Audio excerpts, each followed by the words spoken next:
تو آپ اس چیز کی جو بھی مشہور چیز ہے اس سے اس کو ریفر کر سکتے ہیں. یعنی 3 سے مراد وہ جگہ ہو سکتی ہے جہاں سب سے زیادہ 3 پایا جاتا ہے, سب سے زیادہ انجیر پائی جاتی ہے. اور اس کے بارے میں بتاتا ہوں یہ کون سی جگہ ہے جو اس کے بارے میں مفسرین جو بات کرتے ہیں. اور پھر زیتون جو ہے وہ ویلی یا وہ پہاڑ جہاں پہ زیتون بہت زیادہ پایا جاتا ہے. تو اس کے بارے میں جو ہماری مفسرین کی رائے میں یہ بات سامنے آتی ہے کہ وہ کہتے ہیں کہ جو 3 ہے یعنی 3 کا جو پہاڑ ہے وہ کون سا تھا, وہ ماؤنٹ جودی جس کو ہم کہتے ہیں, جہاں پہ نوح علیہ السلام کی کشتی آ کے رکی تھی. یہ کہا جاتا ہے کہ یہ اس کی طرف اشارہ کیا جا رہا ہے, باقی اللہ تعالیٰ بہتر جانتا ہے, لیکن بعض مفسرین کے نزدیک یہ جو 3 ہے یہ بیسیکلی اس پہاڑی کی طرف اشارہ ہے جہاں پہ نوح علیہ السلام کی کشتی آ کر رکی تھی, جس کو ماؤنٹ جودی کہا جاتا ہے. اور زیتون جو ہے یہ زیتون کے پہاڑ کی طرف اشارہ ہے جہاں پہ عیسیٰ علیہ السلام جروسلم میں جا کے خطبہ دیا کرتے تھے, لوگوں سے خطاب کیا کرتے تھے. تو یہ جروسلم کی طرف اشارہ کیا جا رہا ہے. اچھا, پھر طور سینین, یہ تو بہت ہی واضح ہے کہ موسیٰ علیہ السلام کو وہاں بلایا گیا اور موسیٰ علیہ السلام کو وہاں پہ ڈیوائن لا جو ہے وہ دیا گیا. اسی طرح سے حاض البلد الامین, یہ مکہ ہے جہاں پہ نبی کریم صلی اللہ علیہ وسلم اپنی دعوت و تبلیغ کر رہے ہیں. تو یہاں پہ ہم نے ابھی جو 4 قسمیں کھائی گئیں, کیونکہ یہ بات بھی ذہن میں رکھیے گا کہ ابن القیم رحمہ اللہ فرماتے ہیں کہ ایسا نہیں ہے کہ جو قسم کھائی جاتی ہے اس کا کوئی تعلق نہیں ہوتا اس چیز کے ساتھ جو کہ جواب القسم ہے, بلکہ قسم کا تعلق جواب القسم کے ساتھ ہوتا ہے. یہ ابن القیم رحمہ اللہ کی رائے ہے, کیونکہ وہ کہتے ہیں کہ اگر ایسا نہ ہوتا تو آپ قرآن مجید میں قسموں کو انٹرچینج کر سکتے. یعنی جہاں پہ کہا گیا والعصر ان الانسان لفی خسر, اس وقت کی قسم جو تمہارے ہاتھوں سے نکلا جا رہا ہے انسان خسارے میں. تو جب ہم سورۃ العصر کی تفسیر پڑھیں گے تو پتہ چلے گا کہ یہ کتنا امپورٹنٹ تھا کہ اس وقت کی قسم کھائی گئی اور پھر کہا گیا کہ انسان خسارے میں, کیونکہ انسان کے ہاتھ سے ٹائم نکل رہا ہے, ٹائم جو نکل گیا وہ واپس نہیں آئے گا. تو وہاں پہ اثر ہی بتاتا, وہاں پہ اگر آپ کہتے والتین ان الانسان لفی خسر تو وہ پھر ربط نہ بنتا. تو اسی طرح سے اللہ تعالیٰ نے دیگر مقامات پہ جو قسمیں کھائیں, ہم نے پچھلی صورتوں میں دیکھا کہ جہاں پہ والشمس وضحاها والقمر اذا تلاها والنهار اذا جلاها والليل اذا يغشاها, کس طرح سے اللہ تعالیٰ نے 2 اپوزٹس کو آپس میں قسم کھا کے بیان کیا, رات اور دن کو بیان کیا, خشکی اور تری کو بیان کیا, ٹھیک ہے, سورج چاند کو بیان کیا. اور پھر اللہ تعالیٰ نے آگے فرمایا کچھ نفس کا ذکر کیا, فَأَلْهَمَهَا فُجُورَهَا وَتَقْوَاهَا, یعنی آپ کو ایک ربط نظر آتا ہے, ایک پیٹرن نظر آتا ہے جس چیز پر قسم کھائی جا رہی ہے اور جو جواب القسم ہے اس کے بیچ میں کنیکشن ضرور ہوتا ہے. تو یہاں پر بھی اب دیکھیے, یہاں پہ کہا گیا وَالتِّینِ وَالزَّیْتُونِ وَطُورِ سِینِین وَهَٰذَا الْبَلَدِ الْأَمِین, اور آگے فرمایا لَقَدْ خَلَقْنَا الْإِنسَانَ فِی أَحْسَنِ تَقْوِیم. تو یہاں پہ کیا مراد ہے کہ یہ سمجھ میں یہی بات آتی ہے کہ یہ جو ساری جگہوں کو لوکیشنز کے ساتھ اٹیچ کیا گیا, یہی تفسیر ذرا مناسب سمجھ میں آتی ہے. اور خاص طور پر ان لوکیشنز پر کون لوگ تھے, لوکیشنز خود سے خاص تو نہیں تھی, وہاں پہ جو لوگ آئے انہوں نے اس کو خاص بنایا. بالخصوص جب ہم دیکھتے ہیں کہ نوح علیہ السلام کا ہم اگر بات کریں, 3 کے ساتھ ان کو منسلک کیا جائے, زیتون کے ساتھ ہم لوگ کہتے ہیں کہ عیسیٰ علیہ السلام وہ پہاڑی کا ذکر کیا جا رہا ہے جہاں پہ آپ سربند دیا کرتے تھے, تو نوح علیہ السلام ہو گئے, اس کے بعد عیسیٰ علیہ السلام ہو گئے, طور سینین جو ہے وہ موسیٰ علیہ السلام ہو گئے, اور وَهَٰذَا الْبَلَدِ الْأَمِین نبی کریم صلی اللہ علیہ وسلم ہو گئے. تو 4 انبیاء کا ذکر ہو گیا. لیکن آپ کو پتہ ہے کہ جو اللہ تعالیٰ کے سب سے محبوب ترین رسول ہیں, اولو العزم من الرسل جن کو ہم کہتے ہیں, وہ 5 ہیں. ایک اس میں ابراہیم علیہ السلام بھی ہیں, اور ابراہیم علیہ السلام بھی اگر آپ دیکھیں تو حاضر البلد الامین جو ہے اس کا آغاز کرنے والے, اس کی شروعات کرنے والے کون تھے؟ یقیناً ابراہیم علیہ السلام, جو اما ہاجرہ کو وہاں پر چھوڑ آئے اور پھر وہاں پہ اسماعیل علیہ السلام کے پاؤں سے زمزم پھوٹ اٹھا اور پھر وہاں پہ کعبہ کی بنیادوں کے اوپر تعمیر کی گئی, اور ابراہیم علیہ السلام نے وہاں پہ دعا کی کہ اللہ اس شہر میں ہماری نسل میں سے ایک نبی کو بھیجنا, ایک ایسے شخص کو بھیجنا جو کہ تیری آیات کی تلاوت کرے گا اور لوگوں کا تزکیہ کرے گا. تو یہاں پہ ان 3 آیات میں اللہ تعالیٰ کے 5 انبیاء کا ایک تعلق واسطہ جو ہے وہ جوڑا گیا ہے ان قسموں کے ساتھ. اچھا, یہ تو ہو گیا صرف انٹروڈکٹری بات کہ جو قسمیں کھائی گئی ہیں وہ کن چیزوں پہ کھائی گئی ہیں. آگے جو بات آ رہی ہے اصل وہ ہے جواب القسم. فرمایا گیا لقد خلقنا الانسان فی احسن تقویم, یعنی یہاں پہ کہا گیا کہ پچھلی سورہ میں سورۃ البلد میں ہم نے پڑھا تھا, اسی طرح کی ایک آیت تھی لقد خلقنا الانسان فی کبد, کہ اللہ تعالیٰ نے انسان کو مشقت میں پیدا کیا. یہاں کہا جا رہا ہے لقد خلقنا الانسان فی احسن تقویم, یعنی کہ انسان کو پیدا تو زبردست طریقے سے کیا گیا, احسنی تقویم, بہت خوبصورت طریقے سے پیدا کیا گیا ہے. اور انسان اسٹرگل میں بھی ہے, یعنی کہ جب تک وہ اسٹرگل کرتا رہے گا, اب اس کے پاس ایک چوائس ہوتی ہے ہمیشہ کہ وہ کس راستے پر اسٹرگل کرنا چاہتا ہے. تو اللہ سبحانہ تعالیٰ نے کچھ ایسے لوگوں کی طرف اشارہ کیا, لقد خلقنا الانسان فی احسن تقویم, یعنی وہ انبیاء جن کا ذکر ابھی پچھلی آیات میں آیا, نوح علیہ السلام, ابراہیم علیہ السلام, عیسیٰ علیہ السلام, موسیٰ علیہ السلام اور نبی کریم صلی اللہ علیہ وسلم, کہ یہ وہ لوگ ہیں لقد خلقنا الانسان فی احسن تقویم. دیکھو کہ کتنے وہ زبردست لوگ تھے, کتنے وہ ہمارے لیے رول ماڈلز تھے جن کو ہم فالو کرتے ہیں. لقد کان لکم فی رسول اللہ اسوۃ حسنہ, یعنی یہ وہ آپ کہہ لیں کہ انسانی کردار کی پیک ہے, کہ جہاں پہ ہمیں بتایا جا رہا ہے کہ یہ وہ لوگ تھے جنہوں نے اپنی پوری زندگیاں جو ہیں وہ ایسے کاموں میں لگا دی جو سیلف لیس کام تھے. یعنی کوئی بندہ فلانتھروپی کی بات کرتا ہے یا پبلک سروس کی بات کرتا ہے, اس سے بڑی کیا پبلک سروس ہوگی, اس سے بڑی کیا فلانتھروپی ہوگی کہ ایک انسان اپنی پوری زندگی جو ہے وہ لگا دے لوگوں کی اصلاح کرنے میں, لوگوں کو دعوت و تبلیغ کرنے میں, لوگوں کو سیدھے رستے پر لانے کے لیے, جس طرح ان تمام انبیاء نے کیا, ابراہیم علیہ السلام, نوح علیہ السلام, موسیٰ, عیسیٰ اور نبی کریم صلی اللہ علیہ وسلم. تو یہ بیسٹ ایگزامپلز ہیں پوری انسانیت کے لیے. لیکن پھر کیا ہے کہ انسان کبھی کبھار سب سے نیچے بھی ہو جاتا ہے, اس کے بارے میں ہم ابھی بات کرتے ہیں. تو یہاں پہ فرمایا لقد خلقنا الانسان فی احسن تقویم, یعنی یہ جو لا ہے یہ لام تاکید ہے. قد جو ہے یہ بھی یعنی بتایا جا رہا ہے کہ اللہ تعالیٰ نے آلریڈی پیدا کر دیا, یعنی اللہ تعالیٰ نے پیدا کر دیا بہترین طریقے سے. خلقنا, اللہ نے پیدا کیا, اور اللہ تعالیٰ کی اس میں یعنی جو پلورل فارم میں ہم جب بات کرتے ہیں کہ ہم نے پیدا کر دیا, تو اس میں وہ ایک اللہ تعالیٰ کی عظمت کو بھی بیان کیا جا رہا ہے.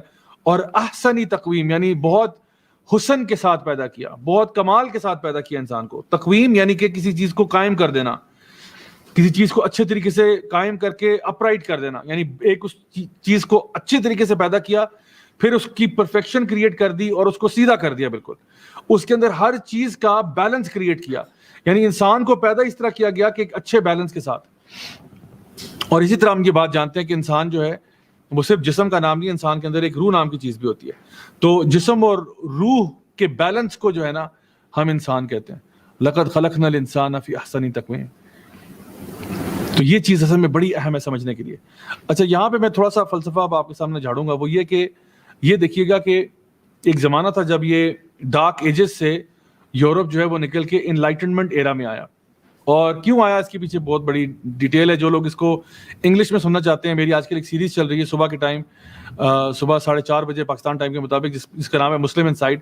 اس میں اس کے اوپر بات کرتا ہوں کافی ڈیٹیل میں کہ یہ اصل میں جو لبرل سیکولر فلاسفی ہے وہ کیا ہے. لیکن بہرحال آج کے ٹاپک کے لیے اس کو ذرا مختصر کرتے ہیں کہ جب یورپ جو ہے وہ ڈارک ایجز سے نکل کر انلائٹنمنٹ ایج میں آیا, تو یورپ جو تھا وہ اپنے ایک تو چرچ سے بڑا متنفر ہوا تھا, دوسرا اپنے بادشاہوں سے بڑا متنفر تھا, جو کہ دونوں ہینڈ ان گلو کام کر رہے تھے. تو دونوں آپس میں مل کے کام کر رہے تھے اور عوام کو بیچاروں کو کچل رہے تھے, پیس رہے تھے, اور یقیناً بڑا ظلم کیا عوام کے اوپر. ان کے اوپر ٹیکسز بھی بہت لگائے, پیسے بھی بڑے ان سے لیے.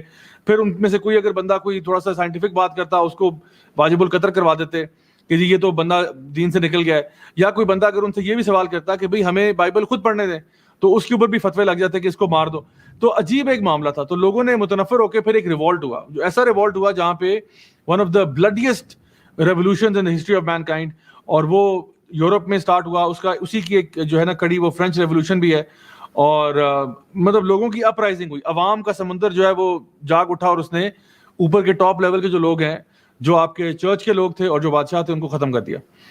اچھا, اور آج بھی یہی حال ہے کہ یورپ میں نہ چرچ کی کوئی خاص پاور ہے, نہ آپ کے بادشاہوں کی پاور ہے, بس وہ ایک فگرز ہیں لیکن ان کی کوئی پاور نہیں ہے. اچھا, ہوا کیا کہ چونکہ پہلے جو گورننس ہو رہی تھی وہ ساری کی ساری چرچ اور بادشاہ کر رہے تھے, جب ان کو ختم کر دیا تو لوگوں نے سوچا اب ہم لائف کیسے گزاریں. تو یورپ میں ایک تھاٹ کا شفٹ آیا. پہلے لوگ جو تھے نا, جو بھی آپ کا مذہب ہو, آپ اللہ کو مانتے تھے, یعنی گاڈ کا تصور تھا, کوئی خدا کا تصور تھا. دوسرا تصور تھا کہ جسم کے علاوہ روح بھی کوئی چیز ہوتی ہے, جسم کے علاوہ روح بھی کوئی چیز ہوتی ہے. اور تیسری جو بات تھی وہ یہ تھا کہ دنیا کے علاوہ آخرت بھی کچھ ہے ہوتی ہے. تو یہ باتیں تینوں, یعنی اللہ کے بارے میں بات کرنا, یا روح کی بات کرنا, یا آخرت کی بات کرنا, یہ وہ چیزیں جو میٹا فزیکل ہیں, یعنی کہ جو آپ لاز آف فزکس میں ان کو لپیٹ نہیں سکتے. یعنی یہ وہ چیزیں جن کو ہم کہتے ہیں یہ غیب کی باتیں, الذین یؤمنون بالغیب, یہ غیب کی چیزیں. نہ ہم نے اللہ کو دیکھا ہے, نہ ہم نے روح کو دیکھا ہے, نہ ہم نے قیامت کے دن کو دیکھا ہے. تو لوگوں کا جو مائنڈ سیٹ بنا ڈارک ایجز سے نکل کے انلائٹنمنٹ میں آتے ہوئے, کہ یہ جو چرچ تھا, یا ہماری زبان میں کہتے ہیں نا کہ جو دینی طبقہ تھا, اس نے ہمارا بیڑا غرق کیا ہے, اور بادشاہوں نے بھی بیڑا غرق کیا. تو اب ہم دین سے دور ہیں. ہم نے دین والوں نے تو ہمارا کام خراب کیا ہمیشہ. ہمیں پتہ نہیں کبھی اللہ کا ذکر کر رہے ہیں, کبھی قیامت کا ذکر کر رہے ہیں, وہ چیزیں ہم نے دیکھی نہیں کبھی. اور ہم جب کہتے ہیں کہ سائنٹیفک ڈسکوری کرو, پروگریس کرو, تو ہمیں روکتے ہیں. تو یہ کس قسم کا ہمارے ساتھ انہوں نے جو ہے نا مذاق کیا ہے. تو اب ہم ان کی بات کوئی نہیں مانتے. اب ہم وہ کریں گے جو کہ مٹیریل ہوگا, جو چیز ہمیں آنکھوں سے نظر آ رہی ہے, جو ہاتھ سے چھو سکتے ہیں, جو مطلب اسمیل کر سکتے ہیں, سن کر سکتے ہیں, یہ چیزیں ریئل ہیں. باقی سب کہانیاں ہیں, سب کہانیاں, ان کو ہم نہیں مانتے. تو یہ جو ہے نا یورپ کے مزاج میں تبدیلی آئی, اور جب لوگوں نے اس مزاج کی طرف شفٹ کیا تو بہت سارے کانسیپٹس نے جنم لیا, بہت سارے فلسفوں نے جنم لیا. اور اس میں یہ فلسفہ سر عام تھا کہ انسان جو ہے وہ روح تو کوئی شے نہیں ہے, اصل چیز جسم ہے. اور جسم کے اوپر بہت سٹڈی کی گئی, بہت سٹڈی کی گئی, اتنی سٹڈی کی گئی کہ ہم لوگوں نے میڈیکل سائنس میں کہاں سے کہاں ترقی کی, ہم نے فارماسیوٹیکل انڈسٹری کے اندر کہاں سے کہاں ترقی کی, ہم نے ہیومن اناٹمی کو سمجھا, برین کس طرح کام کرتا ہے, ڈائجسٹو سسٹم کیسے کام کرتا ہے, پورا جو نیورو نیٹ ورک ہے آپ کے اندر وہ کیسے کام کرتا ہے, یہ سارے آپ کے جو فنکشنز ہیں وہ کیسے کام کرتے ہیں. انسان اپنی پیک پہ پہنچ گیا, جتنا کبھی زندگی میں انسانوں کی تاریخ میں ایسا کبھی نہیں ہوا تھا کہ جتنا انسان نے اس وقت آ کے میڈیکل سائنس میں ہیومن باڈی کو پڑھنے میں ترقی کی. لیکن عجیب معاملہ یہ ہے کہ یہی وہ ٹائم ہے جب اس سے زیادہ اگنورنٹ انسان کبھی نہیں ہوا روح کے معاملے میں. پہلے تمام کلچرز میں, ٹریڈیشنز میں لوگ روح کو کچھ سمجھتے تھے, اور روح جو ہے نا وہ میری اور آپ کی اصلیت ہے, میری اور آپ کی جو حقیقت ہے وہ روح ہے, جسم نہیں ہے. یعنی اگر آپ یہ سوال کریں کہ راجہ ضیاء الحق اصل میں کون ہے, کیا راجہ ضیاء الحق اس جسم کا نام ہے, یا کیا راجہ ضیاء الحق اس روح کا نام ہے جو اس جسم کے اندر ہے. یہ جو جسم ہے نا, یہ تو ایسی ایک گاڑی ہے جو میں چلا رہا ہوں. میرے اندر جو اصل میں جو راجہ ضیاء الحق وہ تو اندر کا انسان ہے نا, وہ تو روح ہے میری, جو عالم ارواح میں بھی تھی. اللہ نے وعدہ بھی لیا تھا, الست بربکم قالوا بلی شہدنا, اور پھر اس کو روح کو پھونک دیا گیا ایک جسم کے اندر, اور پھر آہستہ آہستہ بچپنے سے لے کے یہاں تک میں پہنچ گیا. اور پھر ایک ٹائم آئے گا کہ جب یہ باڈی جو ہے وہ کمزور ہو جائے گی, ویک ہو جائے گی, اور پھر انسان مر جاتا ہے, دنیا سے چلا جاتا ہے. تو جسم یہاں رہ جاتا ہے, روح نکل جاتی ہے. جب ہم کہتے ہیں نا کہ کوئی فوت ہو گیا یا کوئی انتقال کر گیا, انتقال کیا ہوتا ہے, انسان منتقل ہو گیا, ایک سٹیٹ سے دوسری سٹیٹ میں منتقل ہو گیا. تو آپ کی اور میری جو اصل حقیقت ہے وہ روح ہے. جسم تو یہ تو ختم ہو جائے گا, تو مٹی میں مل جائے گا. پھر جب انسان قیامت کے دن آئے گا تو اس کو نیا جسم دیا جائے گا, جنت اور جہنم میں نیا جسم دیا جائے گا. تو اس لیے آپ کی جو اصلیت ہے وہ آپ کی روح ہے, آپ کی روح ہے. تو ابھی میں جو آپ کو کانٹراسٹ بتا رہا ہوں وہ یہ ہے کہ 21ویں صدی میں ہم لوگ میڈیکل سائنس کی پیک پہ پہنچے ہوئے ہیں, ہم ریسرچ کر رہے ہیں, ایک بڑے سے بڑے ایکسپیریمنٹس ہو رہے ہیں, سب کچھ ہو رہا ہے. لیکن یہی وہ ٹائم ہے جب انسان اس سے زیادہ کبھی جاہل نہیں ہوا روح کو پڑھنے کے اعتبار سے. پرانے وقتوں میں نا جتنے بھی ریلیجنز تھے وہ اسپرچویلٹی کی بات کرتے تھے. اسپرچویلٹی سے مراد یہ کہ انسان کی جو روح ہے اس کا سکون کہاں ہے, اس کا تزکیہ کہاں ہے, اس کی صفائی کہاں ہے, اور روح کو اطمینان کی سٹیٹ میں لے کے آنا. الا بذکر اللہ تطمئن القلوب, یعنی اس کی طرف انسان کو لے کے آنا, اس پیس کی طرف. انر پیس کس کو بولتے ہیں, یعنی انسان کہتا ہے کہ میں انر پیس کی کیفیت میں ہوں. یعنی میرا ایک ان سائڈ ہے اور ایک آؤٹ سائڈ ہے نا. ایک تو میرا اندر کا انسان ہے جو میری روح ہے, اور ایک میری باہر کی دنیا ہے جو میری ایکسٹرنل ورلڈ ہے جس سے میں انٹریکٹ کرتا ہوں. تو اندر کا روح اچھا ہوگا تو باہر بھی اچھا کام آئے گا. سو یہ اصل میں کانفلکٹ تھا. اللہ سبحانہ وتعالیٰ سورہ حشر میں ارشاد فرماتے ہیں وَلَا تَكُونُوا كَالَّذِينَ نَسُوا اللَّهَ فَأَنسَاهُمْ أَنفُسَهُمْ أُولَٰئِكَ هُمُ الْفَاسِقُونَ, کہ ان کی طرح مت بن جانا جنہوں نے اللہ کو بلا دیا, اللہ نے ان کو اپنا آپ بلا دیا. فَأَنسَاهُمْ أَنفُسَهُمْ, اللہ نے ان کو اپنے وجود کے بارے میں گمراہ کر دیا. جنہوں نے اللہ کو بلا دیا, اللہ تعالیٰ نے ان کو اپنا روح بلا دیا. آپ دیکھیں آج کیا عالم ہے. پوری میڈیکل سائنس جو ہے وہ روح کو مانتی نہیں ہے. وہ کہتے ہیں آپ ان کے پاس جانا کہ جی مجھے اندر سے میں ایمٹینس فیل کر رہا ہوں, وہ کہیں گے یہ گولی کھاؤ اس سے فائدہ ہوگا. آپ کہیں مجھے پیار میں ناکامی ہوئی ہے, میرا دل پھٹنے کو آ رہا ہے, کہیں گے بیٹا کوئی مسئلہ نہیں ہے, آپ کا ڈوپامین لیول اوپر ہوا ہے, فلاں ایسٹروجن لیول اوپر ہے, ٹیسٹوسٹیرون لیول ڈاؤن ہے, یہ کھاؤ گولی جا کے. وہ کہتے ہیں آپ کیا ہو, آپ بس your a bunch of chemicals, آپ بس کچھ کیمیکلز ہیں, آپ ہارمونز کا نام ہے, آپ جینز کا نام ہے, بس اندر کی چیز کیا ہے, کچھ بھی نہیں ہے. اور یہ فلسفہ جو ہے نا انسان کو لمٹ کر دینا, اتنی چھوٹی جگہ پر لے آنا کہ انسان کا وجود ہی صرف اتنا سا ہے, یہ ہماری جنریشن کا ایک زوال ہے کہ جہاں پہ ہم نے انسان کی حقیقت کو نہیں سمجھا. ہم سمجھتے ہیں بڑے ٹیکنالوجیکلی ایڈوانسڈ ہو گئے ہیں, لیکن یقیناً یہ بہت بڑا زوال ہے. اچھا, تو اللہ سبحانہ وتعالیٰ فرماتے ہیں آیت نمبر 5 میں ثم رددناہ اسفل سافلین, کہ اللہ تعالیٰ نے یعنی پھر وہ نیچے سے نیچے تر والوں میں سے ہو گیا. یعنی بنایا تو احسنی تقویم پہ تھا, بنایا تو اس کو بیسٹ آف کیریکٹرز میں تھا, لیکن وہ پھر بہت ہی ذلت کا شکار ہو گیا. اچھا, یہاں پہ دیکھیں کہ جو اس وقت ورلڈ ویو ہے دنیا کا یا سیکولر ورلڈ کا, وہ یہ ہے کہ انسان جو ہے وہ اصل میں ایک جانور ہے, اور انسان بائی نیچر جو ہے نا وہ خبیث ہے. یہ میں آپ کو بتا رہا ہوں جو اس وقت ویسٹرن ورلڈ ویو کی سمری ہے, کہ انسان بائی نیچر خبیث ہے, بائی نیچر خبیث ہے. اس کو صرف اپرچونٹیز نہیں ملتی. اگر انسان کو اپرچونٹی ملے وہ تیش نیش کر دیں گے ہر چیز کو. انسان اگر شریف بنتا ہے تو وہ صرف ڈنڈے کی وجہ سے بنتا ہے. اور آپ دیکھیں پوری ویسٹرن ورلڈ میں ان کے لاز بڑے اسٹرکٹ ہیں. گاڑی چلانی ہے, فائن ہوتا ہے, فوراً پکڑ لیتے ہیں. ہلکا سا ادھر ادھر آپ ہونا فوراً پکڑ لیتے ہیں آپ کو. تو ہر بندہ تمیز سے گزارا. اور پھر اس کی مثال بھی دیتے ہیں کہ دیکھو جب کبھی کہیں بلیک آؤٹ ہوتا ہے, یہی باہر کے ممالک میں لوٹ کھسوٹ شروع ہو جاتی ہے, یہی باہر کے ممالک میں لوگ جو ہیں وہ افراتفری کا عالم مچ جاتا ہے جیسے ہی لا اینڈ آرڈر کی سچویشن جو ہے تھوڑی سی خراب ہوتی ہے. تو اب یہ بات ہم کیسے سمجھیں کہ یہ یہاں تک ویسٹرن ورلڈ کیسے پہنچی کہ انسان ہوتا ہی خبیث ہے, ہوتا ہی ایک اندر سے کمینہ ہوتا ہے انسان. یہ بیسیکلی ان کا کہنے کا مقصد ہے. یہاں تک یہ کیسے پہنچے؟ فار ایگزامپل, جب یہ کہا آپ نے کہ انسان صرف کیمیکلز ہے اور سول ہے ہی نہیں, تو پھر انسان میں اور کسی اور جانور میں کیا فرق ہے؟ ڈارون نے کیا کہا تھا؟ ڈارون نے یہ کہا تھا نا کہ آپ تھوڑے سے ایڈوانس لیول کے بندر ہو بس, اور تو کچھ نہیں ہو. مطلب شیر, چیتا, گھوڑا, گدھا, بندر, اور انسان بس تھوڑا سا ایڈوانس لیول کا بندر ہے, اور تو کچھ نہیں ہے. آپ اگر کہ نہیں میں تو میرے پاس شعور ہے فلاں, کہ نہیں, تم ایکچولی تم جانور ہی ہو, بس you are a social animal, social but you are an animal, ہو تم جانور. آگے جا کے اور فلسفیوں کو آپ پڑھنا شروع کریں, جس طرح فرائڈ ہے, سائیکالوجی میں ہمیشہ فرائڈ کو اس کا فاؤنڈنگ فادر مانا جاتا ہے ماڈرن سائیکالوجی میں. فرائڈ کہتا تھا کہ انسان جو ہے, یعنی بیسکلی فرائڈ سے پہلے لوگوں کا یہ کہنا تھا, جو اس سے پہلے لوگ آئے فلسفی, انہوں نے کہا تھا کہ انسان جو ہے نا اس کی موٹیویشن کیا ہے, انسان کسی کے ساتھ اچھا کیوں کرتا ہے؟ اگر انسان بائی نیچر خبیث ہے اور بائی نیچر ہی خراب ہے تو انسان اچھا کیوں کرتا ہے؟ تو پھر بعض فلسفیوں نے یہ کہا کہ اس لیے کرتا ہے کیونکہ انسان جو ہے وہ کھانے سے موٹیویٹ ہوتا ہے. He wants to feed himself. تو اپنے پیٹ پالنے کے لیے وہ کسی کے ساتھ بھی نیکی کر دے گا.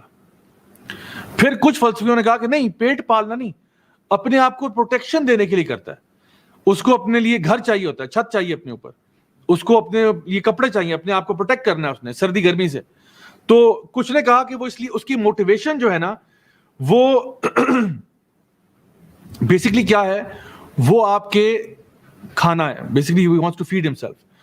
کچھ لوگوں نے کہا نہیں, کھانا نہیں ہے, وہ اس کا ڈیزائر ٹو پروٹیکٹ ہمسیلف ہے.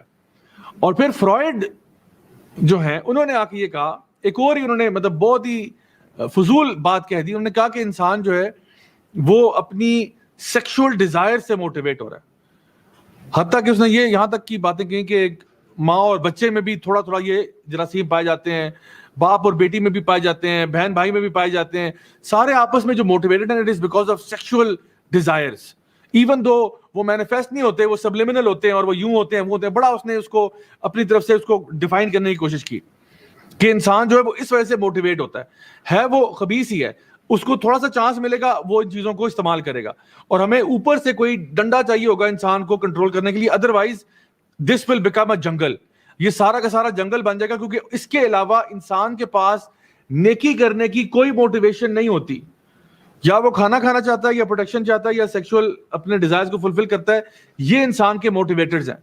اس کے علاوہ کیونکہ آپ نے اللہ کو تو نکال دیا نا, اللہ کو آپ نے نکال دیا, آپ نے قیامت کو نکال دیا, آپ نے روح کو نکال دیا, انسان کو بنا دیا جناب والا جانور. اس کی ساری موٹیویشن, کیونکہ جانور کی کیا موٹیویشن ہوتی ہے؟ جانور کیا کرتا ہے؟ جانور کھاتا ہے, ریپروڈیوس کرتا ہے. تو آپ کیا ہو؟ کھاؤ اور ریپروڈیوس کرو. یہ رچرڈ ڈاکنز جو ہے جس نے کتاب لکھی دی گاڈ ڈیلوژن, اس نے کیا کہا؟ اس نے کہا ہیومن بینگ کا پرپس کیا ہے؟ اس نے کہا the purpose of a human being is survival and reproduction. مطلب آپ کو اللہ نے کہا تھا وَلَقَدْ كَرَّمْنَا بَنِي آدم، ہم نے بنی آدم کا اکرام کیا، ملائکہ سے سجدہ کروایا آدم علیہ السلام کے آگے، اور کہا لَقَدْ خَلَقْنَا الْإِنسَانَ فِي أَحْسَنِ تَقْوِيمٍ. آپ نے کہا کچھ بھی نہیں، اس کی ٹوٹل موٹیویشن جو ہے وہ کام اس کا کیا ہے؟ بس survival and reproduction, just like everybody else. آپ میں اور چونٹی میں کیا فرق ہے؟ آپ میں اور گٹر کے چوہے میں کیا فرق ہے؟ کوئی فرق نہیں ہے. وہ بھی سروائیول اینڈ ریپروڈکشن کر رہے ہیں، آپ بھی کر رہے ہیں. تو بیسکلی انسان کو لمٹ کر دیا اور پھر جسٹیفائی کیا. آپ کو پتہ ہے بہت سارے آج کے جو ماڈرن فلسفی ہیں وہ فری ویل میں بلیو نہیں کرتے کہ انسان کے پاس فری ویل ہے. وہ کہتے ہیں بھائی ہر انسان اپنے حالات کا پروڈکٹ ہوتا ہے. Every man is a product of their society and environment. مطلب اگر ایک انسان برا کام کر رہا ہے تو ٹھیک ہے یار، اس کی انوائرمنٹ ہی ایسی تھی، اس نے یہی کرنا تھا نا. یہ اسلام نہیں سکھاتا. اگر ایک انسان جو ہے وہ کسی کا ریپ کر رہا ہے تو ماڈرن سوسائٹی کے سویلائزیشن کے لوگ کہتے ہیں بھائی دیکھو اس کی انوائرمنٹ یہ تھی، وہ پیدا ایسے ہوا، حالات واقعات نے اس کو بنا دیا، تو بس ایک ایسے ہی تھا، ڈٹرمنسٹک سا ہمارا فریم ورک ہے دنیا کے بارے میں. وہ یہ کہتے ہیں، لیکن یہ اسلام نہیں کہتا. اسلام کہتا ہے جو بھی تمہارے انوائرمنٹ ہے، جو بھی سرکمسٹانس ہے، تم یعنی انسان کے بچے بن کے رہو. تم پروف کرو کہ تم انسان ہو، تم جانور نہیں ہو. لقد خلقنا الانسان فی احسن تقویم. ہمیں دین یہ کہتا ہے. دین یہ نہیں کہتا کہ جو بھی ہو رہا ہے تمہارے معاشرے میں تم اس کا ایک پروڈکٹ بن جاؤ. یہ نہیں کہا گیا ہمیں. سو یہ جو چیزیں ہیں جو میں آپ کو بتا رہا ہوں، یہ اصل میں ان کا فلسفہ تھا جس کو قرآن جو ہے ان آیات کے ذریعے رد کر رہا ہے. اللہ سبحانہ تعالیٰ فرماتے ہیں قرآن مجید میں سورۃ البقرہ کے اندر آیت نمبر 29 میں، هو الذی خلق لکم ما فی الارض جمیعا، کہ یہ وہ اللہ ہے جس نے تمہارے لیے پیدا کیا جو کچھ زمین میں ہے. اللہ تعالیٰ فرما رہے ہیں میں نے پیدا کیا تیرے لیے، انسان کے لیے، جو کچھ زمین میں ہے، ہر چیز کو تیرے لیے مسخر کر دیا، تجھے زمین میں اکرام کے ساتھ بھیج دیا. فرشتوں سے کہا کہ آدم کے آگے سجدہ کرو، اور انسان کو اتنے اعلیٰ مقام پر فائز کیا، لیکن انسان کی بدبختی کہ وہ جا کے پتھروں کے آگے سجدے کر رہا ہے، مردوں کے آگے سجدے کر رہا ہے، جانوروں کو اپنا رب مان رہا ہے. عجیب ہے انسان. لقد خلقنا الانسان فی احسن تقویم ثم رددناہ اسفل سافلین. اللہ نے تجھے کیا مقام دیا تھا؟ تو کہاں ذلیل کر رہا ہے اپنے آپ کو؟ تجھے کیا مقام اور مرتبہ دیا تھا؟ تجھے انیٹ گڈنس تھی تیرے اندر. یعنی جو ماڈرن فلسفہ ہے، جو لبرل مائنڈ سیٹ ہے، اور اسلام میں زمین آسمان کا فرق ہے. لبرل مائنڈ سیٹ کہتا ہے انسان خبیث ہے، وہ ڈنڈے کے زور سے ٹھیک ہوگا. اللہ تعالیٰ کہتے ہیں نہیں، انسان اندر سے ٹھیک ہے. لقد خلقنا الانسان فی احسن تقویم. انسان بائی نیچر اچھا ہے، ہر بچہ معصوم پیدا ہوتا ہے. اور اسی کی اعلیٰ مثال اللہ سبحانہ تعالیٰ نے ان اوتھس میں دی، جہاں پہ کہا کہ یعنی نوح علیہ السلام کا بھی ذکر آ گیا، عیسیٰ علیہ السلام کا، ابراہیم علیہ السلام کا، موسیٰ علیہ السلام کا، اور نبی کریم صلی اللہ علیہ وسلم کا، کہ جب قسمیں کھائی گئیں وَالتِّینِ وَالزَّیتُونِ وَطُورِ سِینِین وَہَٰذَا الْبَلَدِ الْأَمِین. یہ جو اللہ کے نبی تھے، یہ تو بتاؤ ان کی موٹیویشن کیا تھی، جنہوں نے بے لوس ہو کر، بالکل بے لوس ہو کر لوگوں کی خدمت کی، لوگوں کو دین کی دعوت دی، اس دعوت میں مشکلیں بھی سہ لیں، ہر قسم کی اذیت سے بھی گزرے، ہر قسم کی آزمائش سے گزرے، لیکن اپنے مشن سے پیچھے نہ ہٹے. ان کو کیا چیز موٹیویٹ کر رہی تھی؟ اور ان کی راہ پہ چلنے والے جتنے لوگ ہوتے ہیں ان کو کیا موٹیویٹ کر رہا ہوتا ہے؟ کہاں گیا تمہارا فرائڈ؟ کہاں گئے تمہارے باقی یعنی جو سوڈو انٹلیکچوئلز جو کہ انسان کو لمٹ کر رہے ہیں کہ انسان ایک جانور سے اوپر نہیں ہے؟ اللہ تعالیٰ فرما رہے ہیں نہیں. اللہ تعالیٰ مثال دے کے سمجھا رہے ہیں کہ اللہ کے ایسے ایسے پیغمبر آئے، ایسے ایسے لوگ آئے. آپ اٹھا کے دیکھیے، اسلامی تاریخ اٹھا کے دیکھیے، پیغمبر اور انبیاء تو دور کی بات، صحابہ، تابعین، تبع تابعین، ایسی ایسی مثالیں آپ کو ملتی ہیں کہ جہاں پہ آپ کو نظر آتا ہے کہ اس کے پیچھے کوئی موٹیویشن نہیں تھی سوائے یہ کہ ہمارا رب ہم سے راضی ہو جائے. نبی کریم صلی اللہ علیہ وسلم کی حدیث آپ نے فرمایا، صحیح بخاری کی پہلی حدیث ہے، انما الاعمال بالنیات. اعمال کا دار و مدار کس پہ؟ نیت پر ہے. تو جو مسلمان ہے اس کی تو نیت یہ ہوتی ہے کہ بس میرا رب راضی ہو جائے.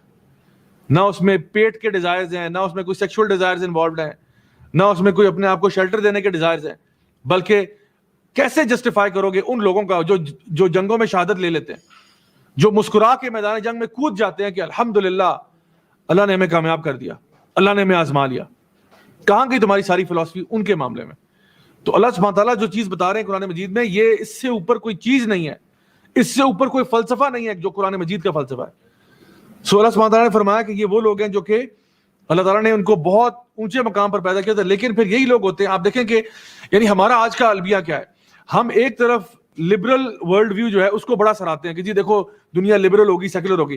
دیکھو نا کتنی ترقی کی ہم نے سائنس میں, ہم نے سڑکیں بنا دی, ہم نے جو ہے وہ بڑے بڑی بلڈنگیں بنا دی, ہم نے 7 اسٹار ہوٹلز بنا دیے, ہم نے بڑے بڑے تھیم پارکس بنا دیے, ہم نے لگژری بیچ ریزورٹس بنا دیے, طرح طرح کی گاڑیاں ہم نے ایجاد کر لی, لیمبورگینی, فراری, ایسٹن مارٹن, ہر طرح کی ٹیکنالوجی آج اویلیبل ہے. لیپ ٹاپس آ چکے ہیں, ڈیجیٹل نیٹ ورکس آ چکے ہیں, سیٹلائٹ کمیونیکیشن چل رہی ہوتی ہے, مارس پہ ہم اپنے پروبس بھجوا رہے ہیں. دیکھو اس انسان کہاں پہنچ گیا ہے. ہم ہیومن پروگرس کی پیک پہ ہیں.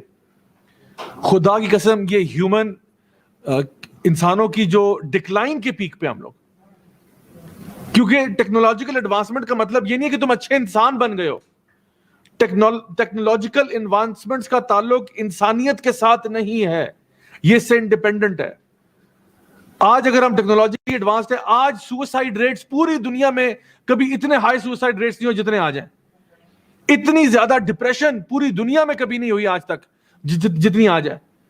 اتنی زیادہ crimes, domestic violence, abuse, stealing, robbery, murder, اس کو آپ پروگرس کہتے ہو؟ پوری انسانی تاریخ میں کبھی اتنا زیادہ مسئلہ نہیں ہوا جتنا آج انسانوں کے ساتھ ہوا ہے. کیوں؟ کیونکہ تم نے اپنی روح کو بلا دیا. فَأَنْسَاهُمْ أَنفُسَهُمْ, تم نے اللہ کو بلایا, اللہ نے تمہیں تمہارا آپ بلا دیا. تم ایک مشین بن کے رہ گئے, ایک جانور بن کے رہ گئے. یہ انسان نے اپنے ساتھ کیا ہے. آج ہم لوگوں نے سائنسز کے پیچھے لگ کے ہم نے اپنی روح کو بلا دیا, ہم نے اپنے رب کو بلا دیا, ہم نے اپنی آخرت کو بلا دیا. ہم یہ کبھی بھی ایڈوکیٹ نہیں کرتے کہ آپ سائنسز نہ پڑھیں. سائنس ایک ٹول ہے دنیا کو دریافت کرنے کا, لیکن science begin all and and all نہیں ہے. سائنس صرف ایک ٹول تھا دنیا کو ایکسپلور کرنے کا, دنیا کو ڈسکور کرنے کا, لیکن یہ کلی سولوشن نہیں تھا.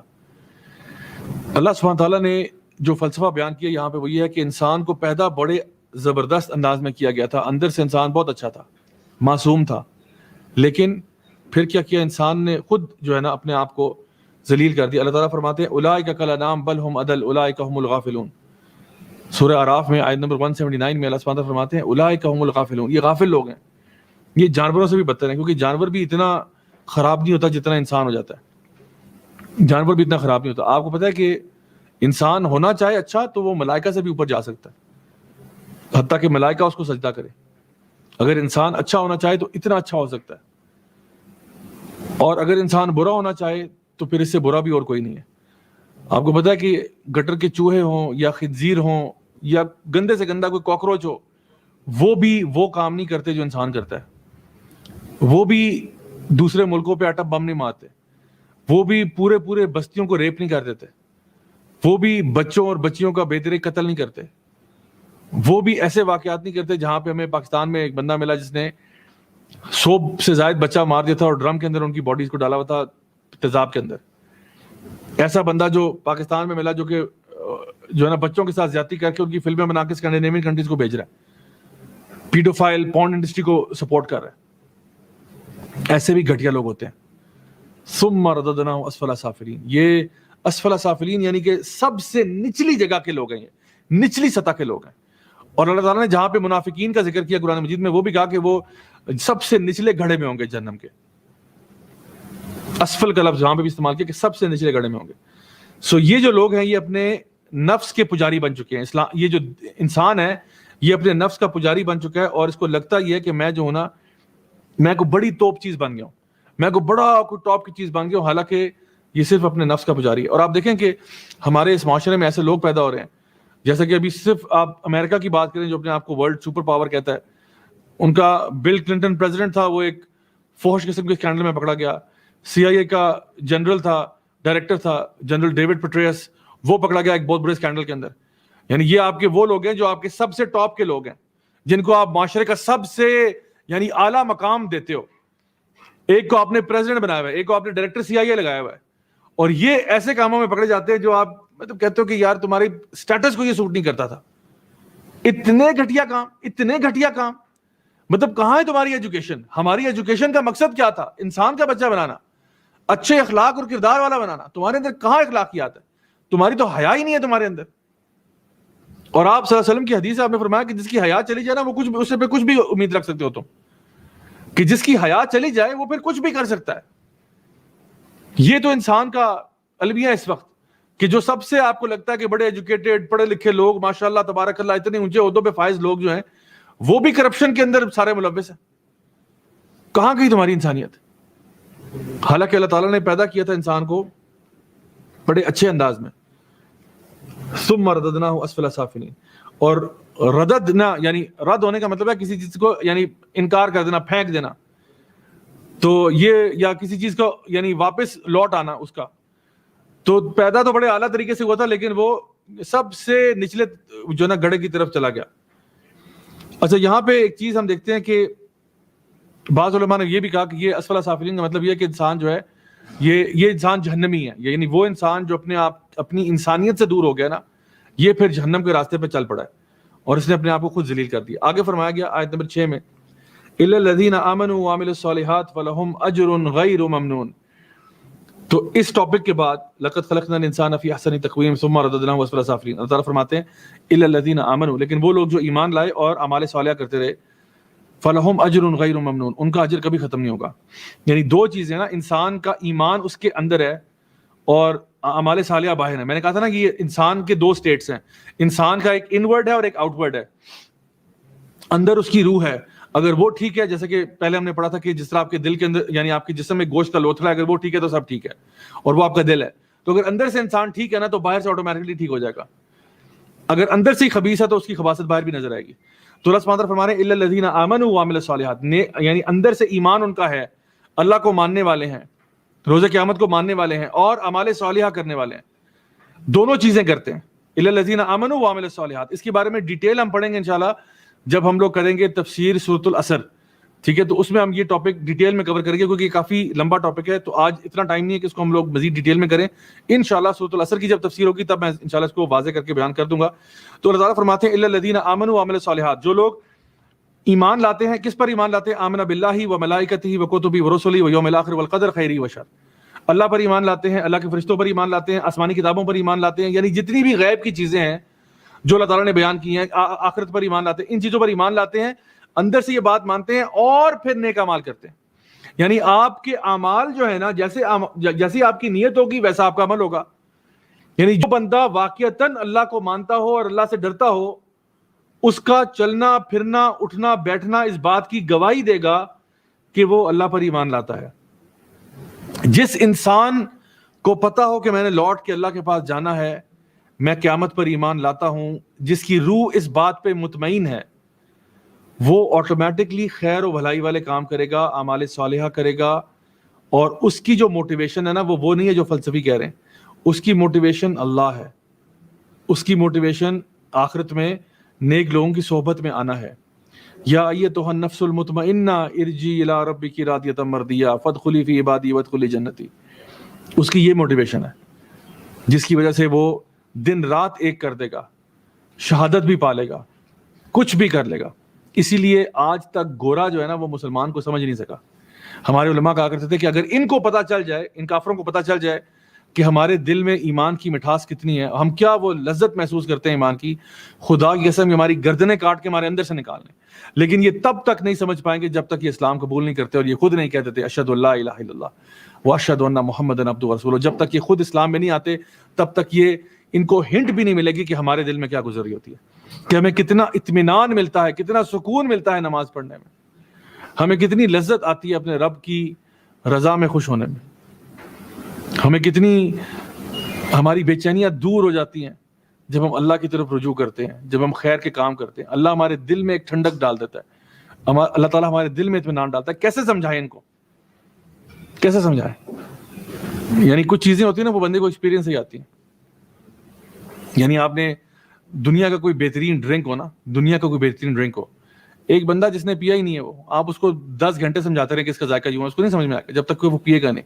پیے گا, اس کی ٹھنڈک اس کے جسم میں جائے گی, کہے گا ہاں اب سمجھ آئی یار یہ کیا چیز ہوتی ہے. جب تک اسلام کو آپ گھول کے نہیں پیئیں گے نا تب تک سمجھ میں نہیں آئے گا اسلام کیا ہے. تو یہ اصل میں فلسفہ ہے جو اللہ تعالیٰ بیان کر رہے ہیں کہ اصل میں جو لوگ ایمان لاتے ہیں اور اعمال صالحہ کرتے ہیں ان کے لیے کیا ہے, فلہم, انہی کے لیے, اجرہم غیر ممنون, ان کے لیے ایک ایسا اجر ہے غیر ممنون جو کبھی ختم نہیں ہوگا, جو کبھی کٹے گا نہیں. بس ان کو اجر ملتا جائے گا, ملتا جائے گا, ملتا جائے گا. دنیا میں بھی اللہ تعالیٰ ان کو اجر دے گا, آخرت میں بھی دے گا.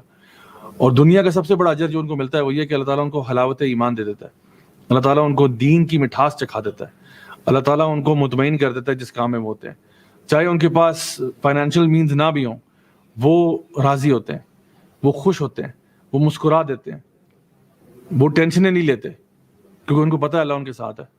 لیکن دوسری دنیا جو ہے جہاں پہ آپ نے مٹیریل میں تو آگے چلے گئے اور سول کو بھلا دیا، وہاں پہ سوائے ڈپریشن کے، انگزائٹی کے، اندھیرے کے، لونلینس کے، ایمٹینس کے اور کچھ نہیں ہے۔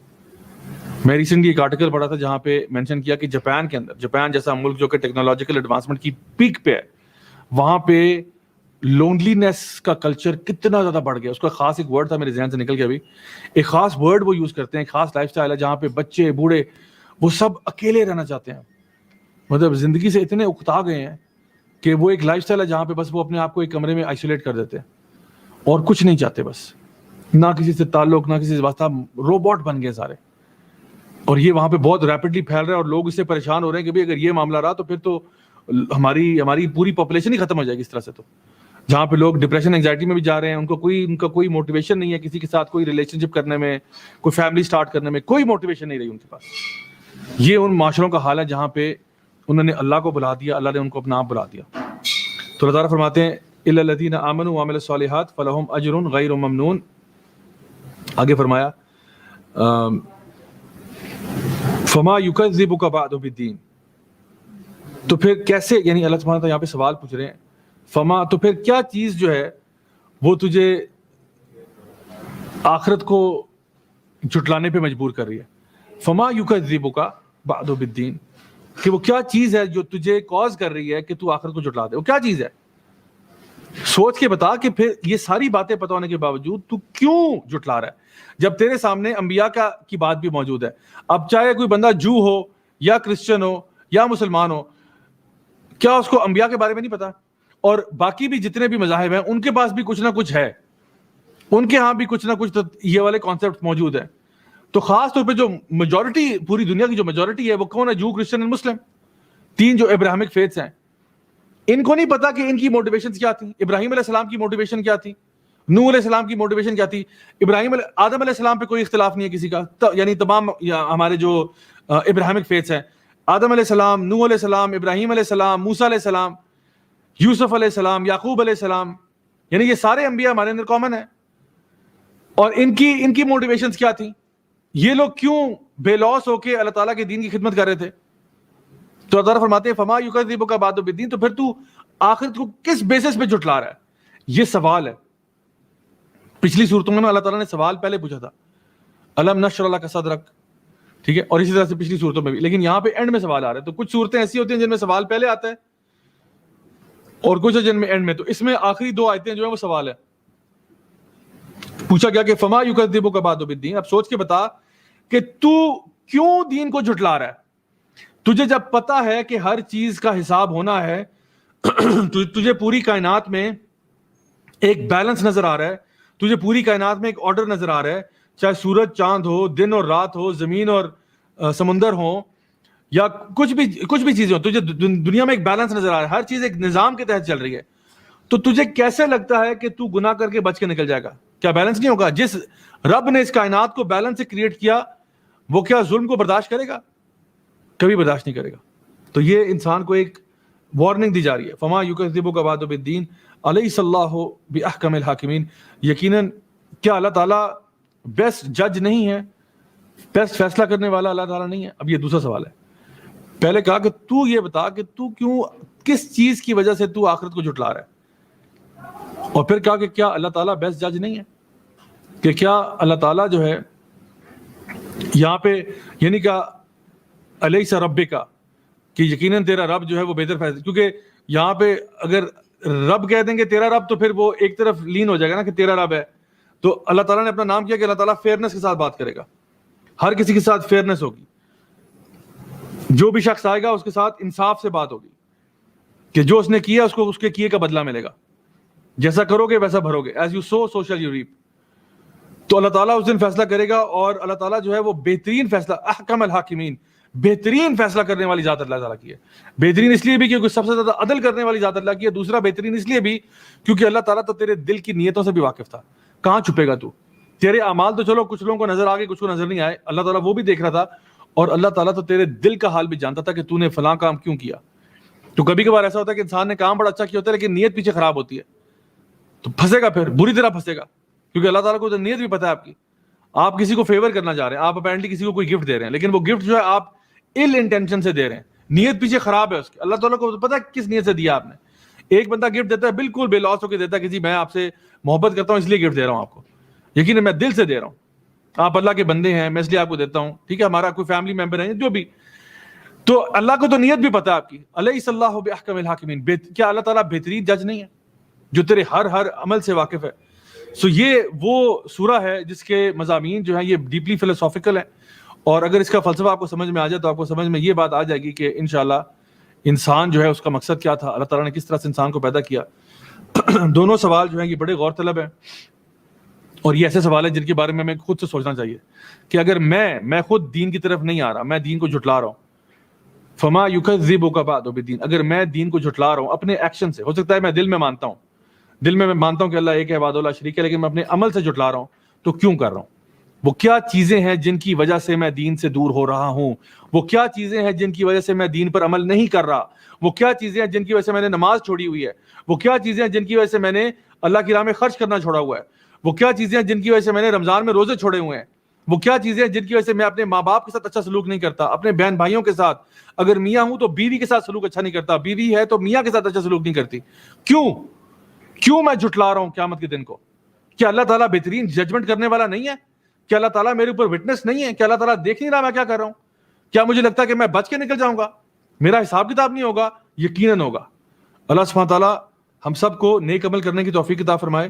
سو اس سورہ کی سمری کیا ہے؟ اللہ سبحانہ تعالیٰ نے پہلی قسمیں کھا کے 5 ایسی شخصیات کا ذکر کیا جو کہ بہترین رول ماڈلز ہیں ہمارے لیے, اور پھر یہ بتایا کہ لقد خلقنا الانسان فی احسن تقویم, انسان کو بہت اعلیٰ مقام پر فائز کیا تھا.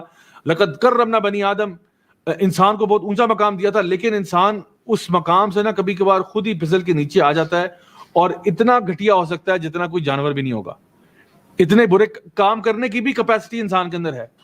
تو اگر اچھے کام کرو گے انشاءاللہ آپ کا رب آپ کے ساتھ بڑا رحمان اور رحیم ہوگا, غفور و غفار ہوگا, آپ کے لیے آخرت میں ٹھکانا اچھا ہوگا. اگر برے کام کرو گے تو اللہ تعالیٰ جو ہے اس کی ججمنٹ جو ہے, اللہ تعالیٰ کی پکڑ بڑی سخت ہے, اللہ تعالیٰ شدید عذاب بھی دے سکتا ہے.